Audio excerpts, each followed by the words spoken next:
Assalamualaikum warahmatullahi wabarakatuh. Saya dari kelompok 6. Nama saya Nani Rusdini Samsudin dan ada teman saya yang bernama Reva Firiza Saktiardi. Langsung saja penjelasan materi yang pertama.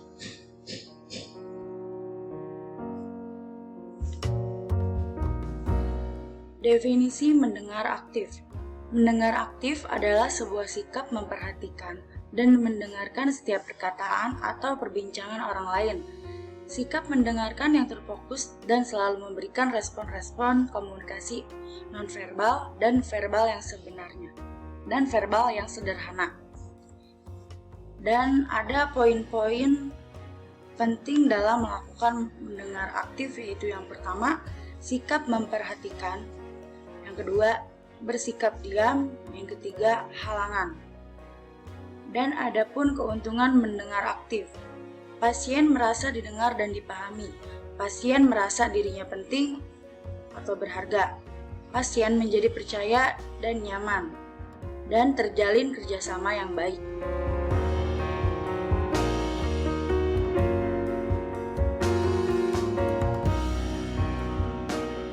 Faktor-faktor eksternal mendengar aktif, yaitu konsentrasikan perhatian Anda pada subjek. Berhenti dengan kegiatan yang tidak ada hubungannya sebelum berorientasi dengan diri Anda pada pembicara atau topik atau pokok persoalan. Pertimbangkan secara mental apa yang Anda sudah ketahui tentang subjek. Aturlah berdasarkan materi terdahulu dalam kaitan dengan pengembangan selanjutnya. Menghindarkan gangguan. Tempatkan diri Anda secara tepat, dekat dengan pembicara, menghindarkan gangguan dari sebuah jendela, tetangga yang cerewet, ribut, dan seterusnya.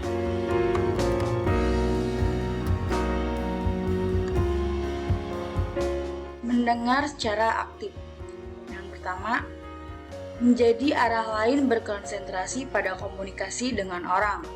Ikuti dan pahami pembicara sebagaimana kalau Anda berjalan dengan sepatu mereka. Kedua, bukan hanya mendengar dengan telinga Anda, tetapi juga dengan mata dan pengertian lain. Yang ketiga, hati-hati menjawab secara lisan bagian-bagian di dalam pembicaraan. Biarkan argumentasi atau presentasi berlangsung sesuai dengan pelajaran. Jangan Anda menyatakan setuju atau tidak, tetapi mendorong melatih pikiran. Dan yang keempat, melibatkan secara aktif menanggapi, mengarahkan pertanyaan. Gunakan posisi tubuh Anda, misalnya bersandar ke depan, dan perhatian pada dorongan dan tanda yang menarik dari pembicara.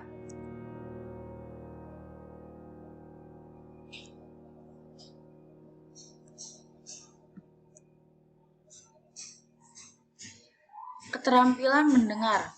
Adapun hal-hal yang perlu diperhatikan untuk dapat memiliki keterampilan mendengar yang efektif, antara lain yaitu yang pertama, perhatian, respon-respon selanjutnya, menyatakan kembali, waktu diam, fokus, dan pertanyaan.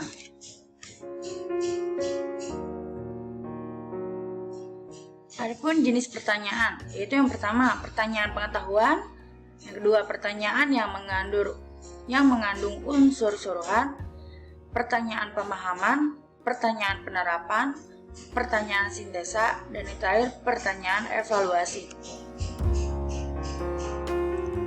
Bertanya aktif. Berikut ini beberapa anjuran terkait prinsip bertanya efektif di kelas dari Thomas R. McDaniel. Yaitu, buatlah rencana pertanyaan. Gunakan beragam level jenis pertanyaan sehingga mampu memfasilitasi kemampuan berpikir tingkat tinggi. Sediakan waktu jeda kepada menjawab pertanyaan.